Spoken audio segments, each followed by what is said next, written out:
inspired to push through because there's a spark in you. Breakthrough or bust.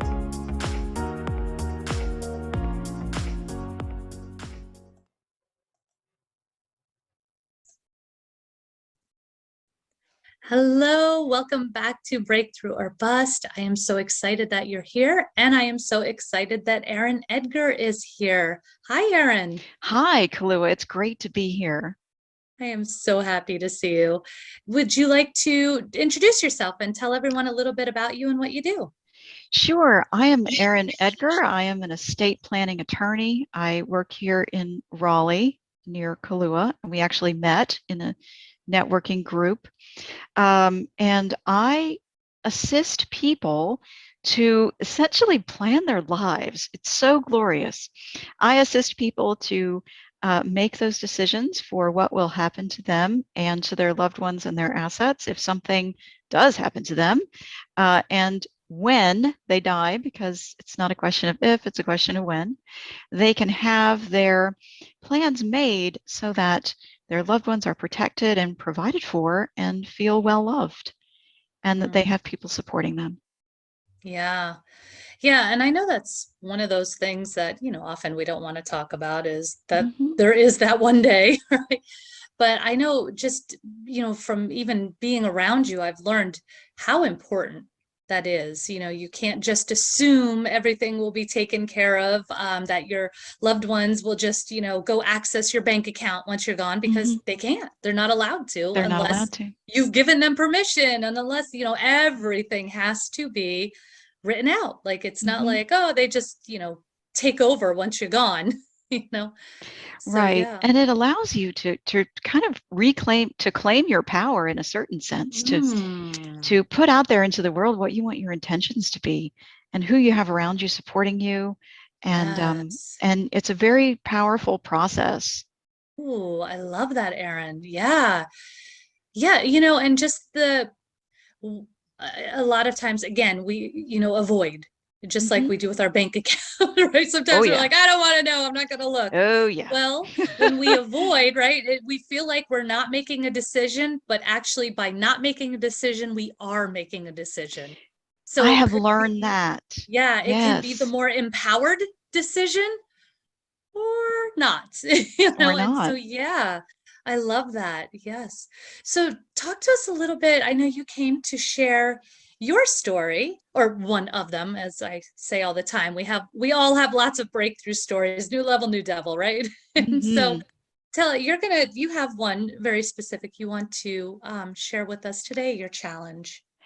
I love what you said about not making a decision being a decision, because it actually Mm, ties in very well with my story, mm, which is about how I left my previous job, which was in a completely different area of law, completely different concept, completely different client base, and decided to move out on my own finally and start my own firm and step into my own power and choices. oh, love it. So So what that's was the essentially challenge? my challenge. My Yeah. challenge was that I was in a job that in some ways was good, in some ways was not, Mhm. and I had to decide how I wanted to essentially live the rest of my life. And I don't know if this is articulated very well, but this job actually, leaving it was the challenge. I was in a very safe kind of environment. I was doing work that I was skilled at. I was serving people. And I was working in the nonprofit space. And so we serve people who were in poverty, like they could hardly afford to live. They had to be, just a certain amount over the poverty level or they didn't get served. Mhm. Um, and it was what I would term noble work. We, you know, we were doing this really great work. And I was working with people that I really enjoyed working with. We're like family. A few months ago, we were brought together by a tragedy in our staff, and I say our because to some extent they will always remain my family. So my challenge was leaving this job where I was safe and secure, and yet there was something pulling at me that for a while I didn't understand. And for instance, in like 2017, I said, I want to go out and branch out. Some things that I'm doing, I have more interests than what's here in this job. Maybe I'll start my own part-time firm and kind of go at it part-time. Mhm. Um, and I found that there was a completely different energy in having your own business and expanding in that way than there Yes. was at keeping this job and serving people who could not pay you. So if you've got a business, you're asking for money, for people to pay you for what you are owed, for what you are worth, excuse me, or what you're giving them. You're asking to receive something in return. And in this job that I was in, I was just giving, and I was receiving some sort of a wage, but I was not asking people to compensate me. I was just taking what I was given. And the energy was also, the law was completely different. I felt pulled in so many different directions that I couldn't actually get the firm going even on a part-time basis. And I was driving myself further into, well, driving myself into debt. I wouldn't say further at the time. Um, I think so many can relate to that space of mhm, being where it's safe, but feeling pulled and called, right? To do mhm, something more, like your heart is tugging at you yeah. and reaching out. And I mean, I know I actually come from that nonprofit background and that you know, doing what you love as far as helping people is so amazing, but sometimes the organizations themselves are not very healthy. I remember being in a really toxic environment. I mean, my hair Oh, was starting to fall out. oh my And it was gosh. like, yeah, I was so stressed out. Like they Oh, actually had in the in our agreement, our employment agreement, that we were available on call from Sunday 12 a.m. until Saturday 11:59 p.m. every week, oh. even on vacation, and like all of this stuff. So it was just very, you know, Hmm. stressful. It was very low boundaries, I think I Hmm. would say. And at the same time, they paid just a little bit more than everybody else in the Hmm. area. Hmm. So if you were to leave, you had to take a pay cut. Yeah. So there was that financial security that you had, and just that weighing of, do I follow my heart? And in some cases it could even be your health, Yeah. and follow and go. And in my case, it wasn't a toxic environment. I can certainly relate to what you're saying. And I was very lucky. My environment was just wonderful. And actually, it was the main thing that kept me there. It was like, these people are so great. Yeah. Um, and on the other end, there was no mobility. I was Mm. a contract part-time worker. Hmm. And So you didn't feel like you could I grow. didn't feel like I could grow. Um, I was making very little money. You think lawyers are rich. Well, we weren't rich at all there. And the money was sort of fine. Like I was okay with that, but I had nowhere to go.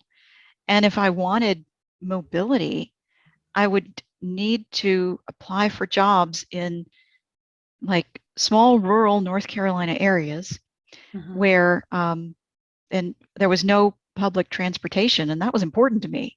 I Yeah. almost need that. I do need that. Yeah. And so, um, because I happen to be totally blind and I can't, I don't drive, that would be a disaster. Um, and And we thank you. and yeah, exactly. So, so the problem was there was no upward mobility, there was no movement, there was no room for growth, and I was also in a position where I was like, I worked in the fancy call center, right? People would call in with their problem and we would give them advice. And then we would either send them on their way because we have limited resources, or we would send them to another office in our organization that would help them. We never knew what happened to these people. There was Yeah. no resolution. Mm. And that was another challenge. And I wanted something totally different. I wanted to be in a place where I could, a big thing for me is helping people to realize their potential and inspire them to understand the levels of love and support they have around them and their own power.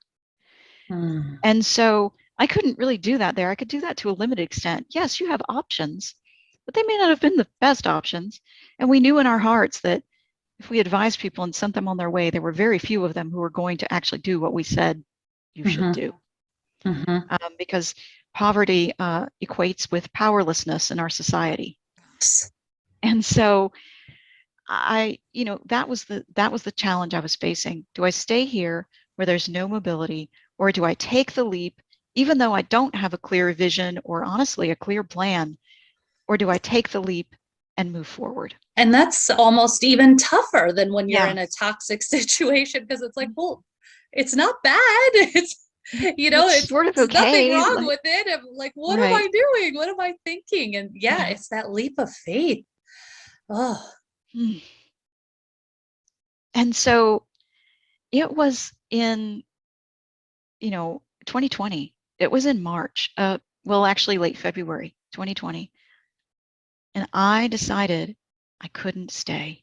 I couldn't continue. but I was about to burst. yeah, what was it in you that was saying you couldn't say stay? I don't know. There was an energy in me, and I had a reason finally why I had decided to open my own firm in the first place. What I actually wanted to do was very clear in my mind. I had had a family death in 2018. Mm. And over the year and a half between the family death and the time I decided to leave, the death actually spurred me to think about what I wanted to do. And the death it was not, it was that my grandmother died and Mhm. her estate plan was very outdated. And we had Mm. some family strife over that. Yeah. It was like a 9 month period where we had family strife. And during that 9 month period, I was involved to on a side issue. My father was calling me saying, "What should I do?" And I'm like, I, I'm not you, but this is what I would do. And after that 9 months was up, I made the decision that I did not want any other family to go through that, to not know what their loved ones would have wanted, to feel like to second guess whether they were making the decision that their loved ones would want or would have made. Because when you pass from this earth, what you leave behind is, your family and Yeah. your material possessions. And it is so much, within your power to figure out what you want done with all of that and to tell people so that they have a memory of you knowing exactly what you would have wanted and making sure they do that to carry on your existence the way you would want. I think Um, that a lot of people think that, oh, well, I know my family and everything will they're be going to fine, do but they're well. grieving. Yeah. They have lost their damn minds, right? As we Yes. know. And I mean, I know I was in that situation when my father passed. He did not have a very formal agree. He did not have a formal anything. He had let me know what he would like, but now that so I was vilified, like I'm the bad Mhm. guy You're the because bad one. yeah, because I'm trying to tell them, oh, what do you know, kind of, people lose their minds and they're in grief and they just, yeah, they're not thinking right. And so No. if nothing else, protect somebody that you're leaving behind. Sometimes it's a spouse, and then that person's family Mhm. thinks, oh no, you were just the spouse, we've been with him or her since they were a baby, and you don't know anything, and there's just fighting whichever way. And I wanted to help people avoid that fighting. I've always been Yeah. about making sure that conflict is resolved in a peaceful, sort of like healing manner. Hmm. And I, 2019, I made that decision. This is what I wanted to do. And I knew I wasn't going to get to do it where I was. And it was a question of, can I do this part time? I tried that. I think I like got through one estate plan, and it was a very like stop and start process. It just didn't work. And I realized it's not going to work. So in early 2020, I felt that this energy was coming to a head and Mm. that I was just going to burst if I didn't decide. And I couldn't even get my thoughts together to make a clear plan for my strategy ahead. I just knew that I had to take the leap and do it. And I told my husband, and he was like, okay, uh, well, this is going to be an interesting life ahead with only, one income. You know, it was okay, but it was going to be tough. And I told my parents, and they thought I had, to quote you, lost my damn mind. I think that's what they thought. That it was kind of like, we're proud of you, but we don't quite understand. We didn't think you were that unhappy. And I tried to explain, I wasn't like I was unhappy. I was unsatisfied. Yeah. And You have a purpose, and that yes, wasn't it. that It wasn't was in it. alignment with it. It got you to it, it Mhm. was there. It was a step along the way to your purpose. But then, yeah, to be in that place of having this purpose, knowing that purpose, but not doing it, it's frustrating. It's almost as um uh, what is the word? I don't even know. It's almost as depressing as being in the place you're not supposed to be. Right. And it was. And I love the way you stated that. It was sort of because it was, well, I'm in alignment. I'm kind of doing what I want to do. I serve people. Like, Mm-hmm. that's okay. And I felt almost guilty for being dissatisfied with that. But Yeah. but I realized I couldn't afford that anymore. I had to just take the leap. And so, I told my boss on the first day of March, and it wasn't really a secret that I had started my own firm. Like, everybody knew that I had other interests, was trying to do other things. This was not a forever job for me. Everybody knew that. And yet it had stretched into 11 years. 11 years, Kalua. And Wow. and we were all sort of like, happy with each other and everything. So my boss said, okay, fine. We understand. And um, I gave my 30 days. And then COVID, we went like into lockdown almost. And So on this was this was in 2020. 2020. Oh my goodness. Yeah, this was in 2020, just before Wow. you and I met. And Yeah. we went to lockdown almost. And I went back to my boss after a week and a half and I said, I'm scared now. Can I stay? I mean, it wasn't quite those words, but it was sort of similar, you know. And he said, I'm so sorry. We found someone to take your position. Nope, the universe said, And I nope, said, moving on. okay, God, I guess that means I have to move on. That's it. And I did. And I had this situation. Somehow I didn't know the last day that we were working, I wasn't working. The last day that we were working in the office, I wasn't there because I wasn't working. And I missed the memo that said, now we're working remotely from now on. And I had not told the folks other than my boss and other than her, I had not told people I was leaving. Um, and so, because I thought I had time, right? Like Yeah. I'll tell them. I went to my desk and I realized I had to clean my desk out. Oh, wow. And I was not prepared. And this was Wow. like a death. This actually honestly felt like a death. And Mm. I went to, luckily there were a couple other people that came in that day because otherwise I would have been in there alone. Like I was very glad these other people were there. And I said, you all need to know something because I need to ask your help. I have to clean my desk out and I need boxes, number one. And number two, I need you to take me home because I got all these boxes and I can't, you know, my transit wouldn't have room for them. And Mm. she said, why are you cleaning your desk? And I said, I'm leaving at the end of the month.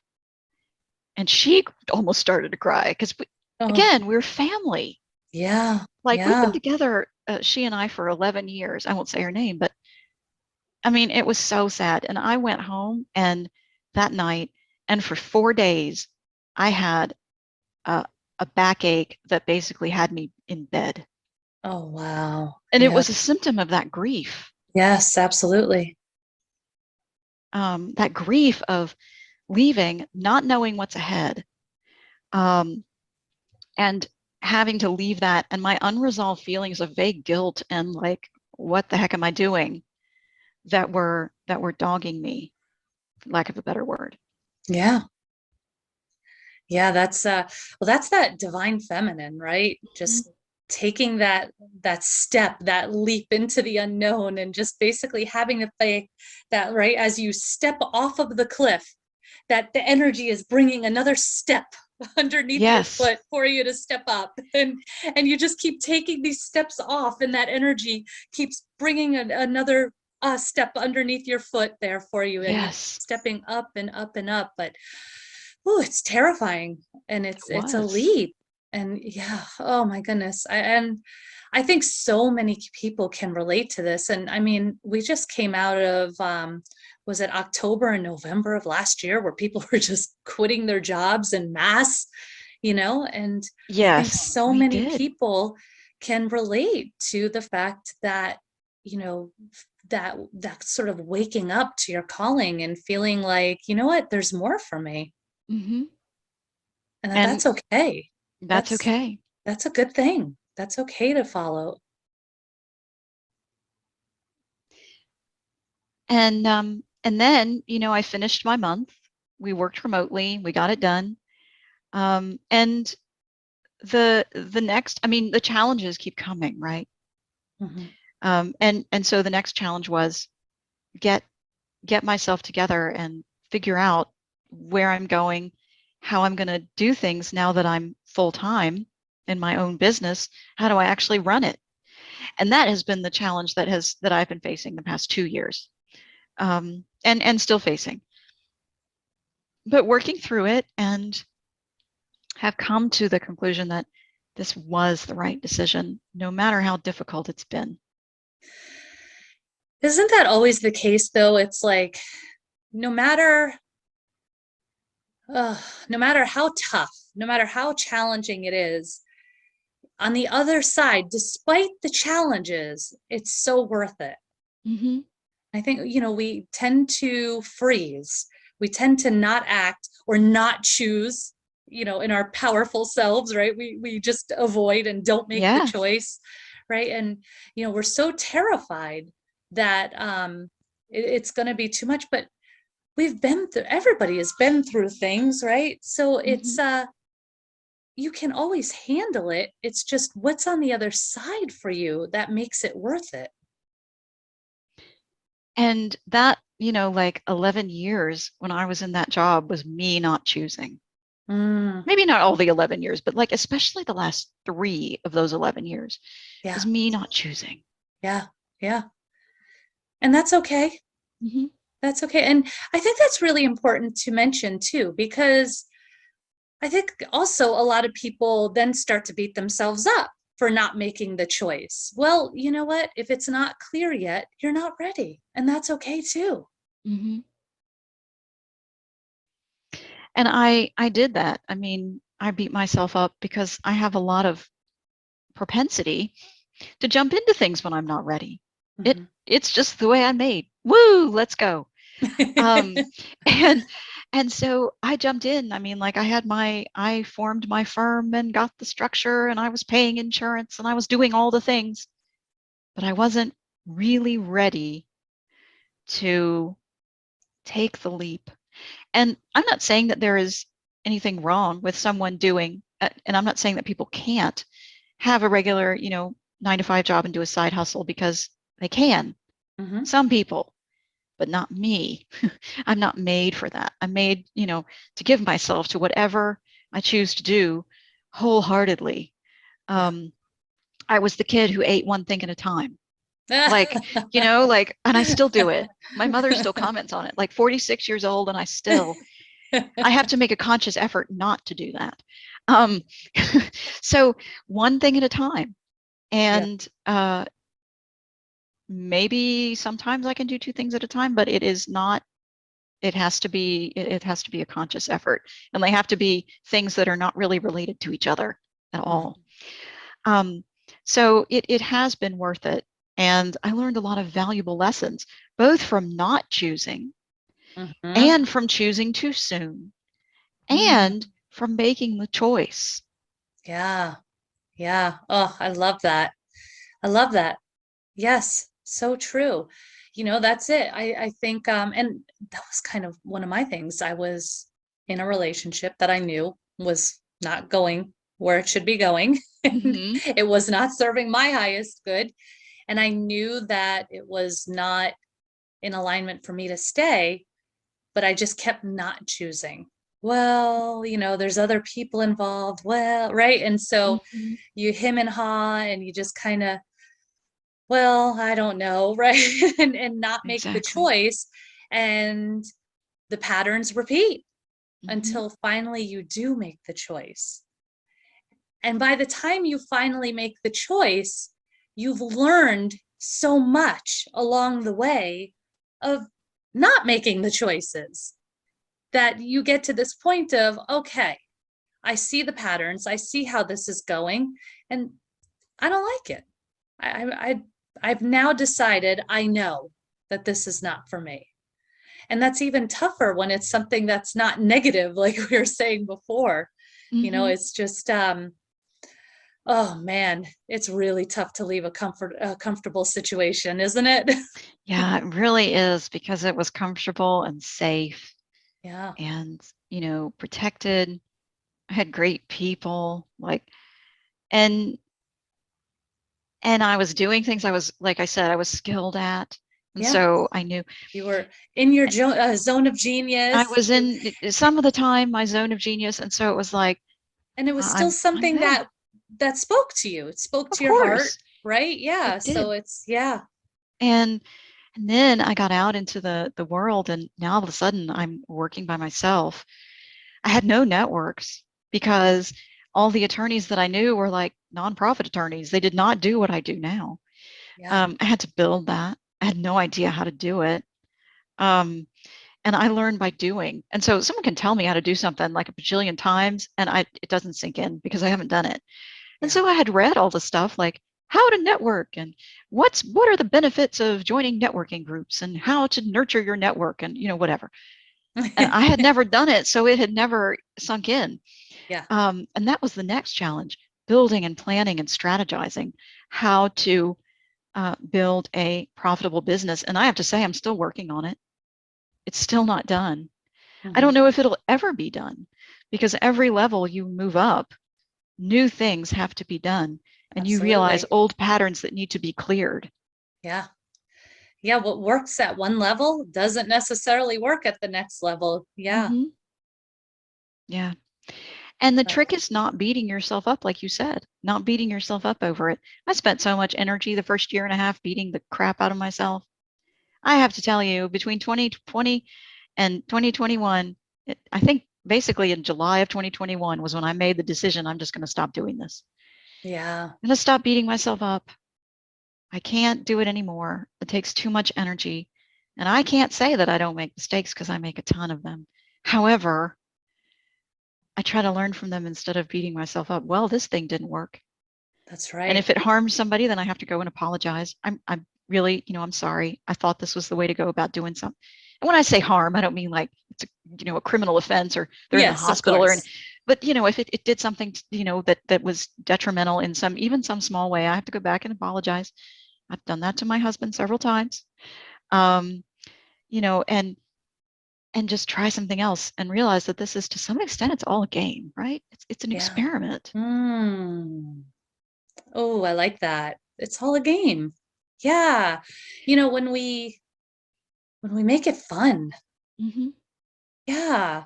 And did you notice, what did you notice as far as results when decided you made, drew that line in the sand. I'm not beating myself up anymore. You changed the energy. What did you start to notice? I started to notice that there was a lot less tension Mm, around just everything. Um, Money started flowing in. Granted, it's still a little irregular, but that's the game, right? yeah. Money started flowing in. I stopped worrying and agonizing over every decision. Mm, It was much easier for me to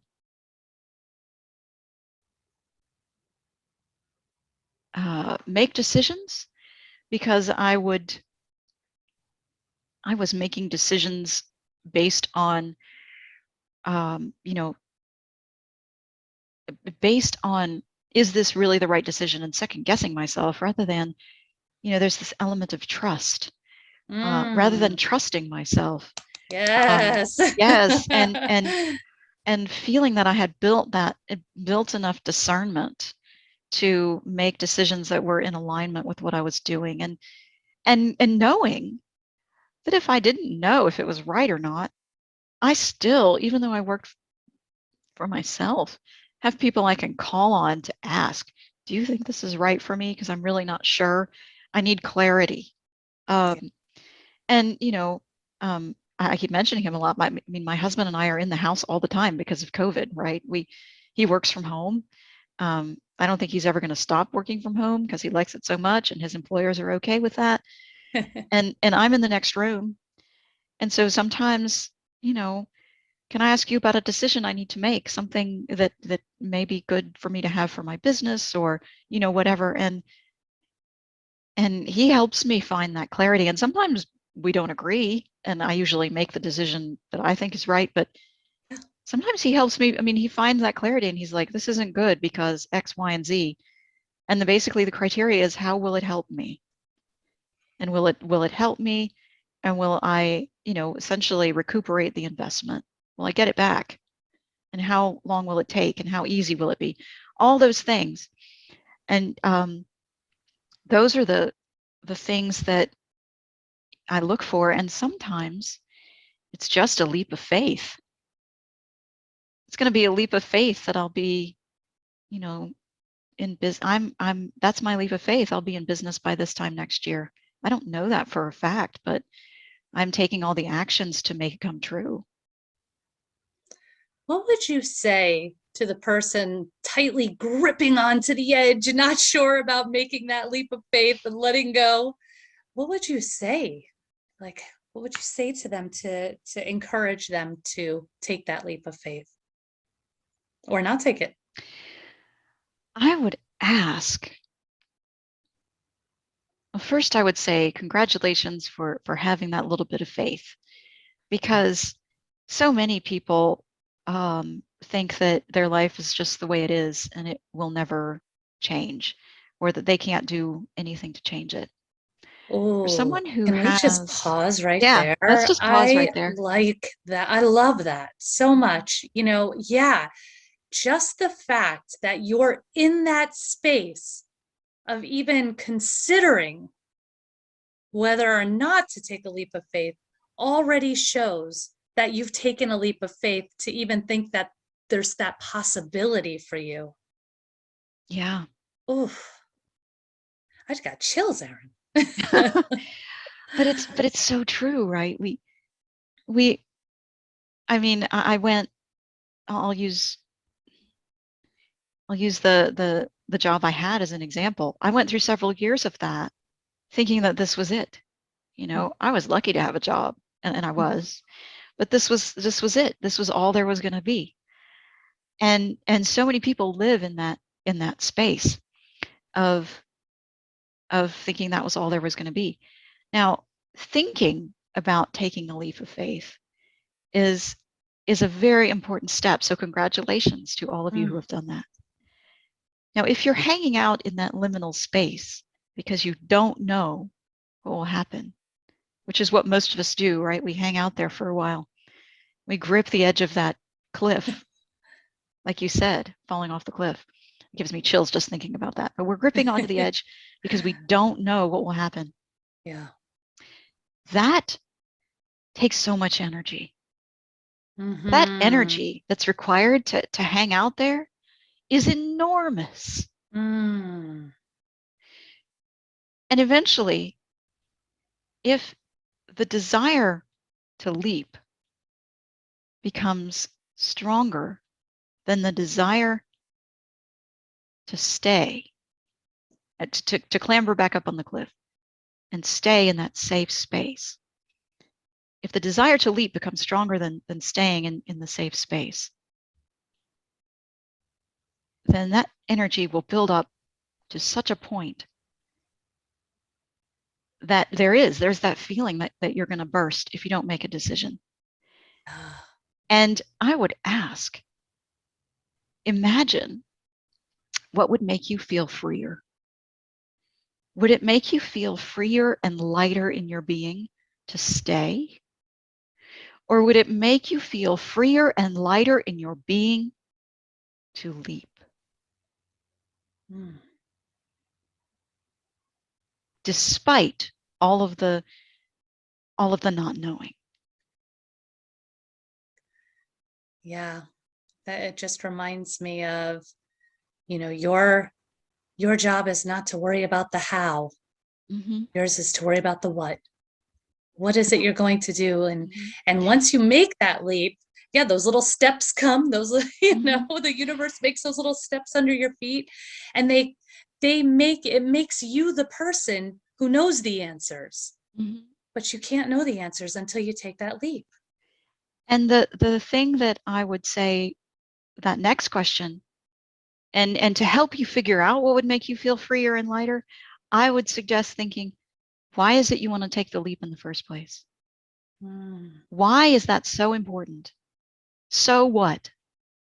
There's an exercise in a lot of public speaking uh, coaching uh, programs and things where they ask you, you give your viewpoint, and someone keeps saying, so what? Yeah.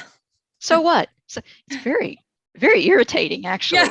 Um, However, if you're thinking, well, I need to start a business to help people do X, well, so what? Why is Mhm. helping people do X so important? And if the answer to that question is more important to you and makes you feel more vital in yourself than it does to stay where you are, then that's when you make the leap. Mm. I love this. Oh, Erin, this has been so beautiful. I know I could talk about this all day. Yeah. I love talking about these things. I love it. Oh, I think that is fantastic. Erin, where can people find you if they want to, you know, do their Certainly. planning? Yeah. And, just again, going back to that whole idea of making that empowered choice. And it's almost like a gift that you leave behind to your family so that instead of turmoil and fighting, they get to focus on healing and grieving and, Yes. and making themselves whole again. Because, you Ooh, leaving is going to leave a peace in their I hearts. love the way you put that. Making Yeah. themselves whole again. Yeah. So, yes, and when we talk together, we'll talk a whole lot about making ourselves whole again, and that this process can make you whole again and make others Yes. whole again. Um, and so, if people want to find me and all that entails, you can find my website at erinedgarlegal.com, and it has all that HTTPS www in front of it. Triple dub. Triple dub, ERINEDGAR, like Edgar Allan Poe, legal.com. You can find me on facebook.com/ Erin Edgar Legal. You can email me at Erin@erinedgarlegal.com. Or you can do the one that's my favorite and call me at 919-807-1863.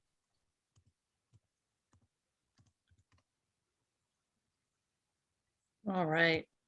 And I'm just taking some notes while you say that so that I can share that with everybody listening or watching this. Mm-hmm. Erin, thank you so much for your time today. I'm so glad that we were able to catch up and do this. I am too, and I really appreciate you and what you do, and Oh, love your tea. oh, thank you. Um, Absolutely love your tea, and Yeah. uh, and I am grateful for the opportunity to be able to share some of my story with those who may benefit. I think this was such a perfect story in that, you know, breakthrough can be, yeah, coming out of these really horrible situations, but sometimes it's making that even tougher choice. I mean, I think a lot of times it's harder to leave Mm-hmm. comfort. like, what am I thinking? Yeah. Why Why would do I earth leave the would I do comfort? this? Who am I to, Mhm. leave all this? But this is good. And so I think that this is such a powerful thing to share. And, sometimes it might go unspoken for a while because everybody immediately thinks of the, like, oh, we had the story where, the father was trying to kill the mother, and like Yes. it I was, mean, yeah. and it's like, right. So obviously something has to be done Mhm. there. But I think that this is something that really sneaks up on people so often. And they doubt that, who am I to have better? Mhm. You're you. And you don't need to prove that you're worthy. Just being here and breathing air makes you worthy, right? And if Yes. you if you're feeling it, then it's in alignment for you. There's a Mhm. reason it's there. And so, yeah, thank you so much for sharing this. I think that this is so helpful to so many. Oh, You're welcome. My pleasure. yes. And for all of you who are listening or watching, please, leave your comments. Tell us what you think. Like, subscribe, share it with somebody who you think it will help. And just remember to keep pushing through because there's a spark in you. See you next time.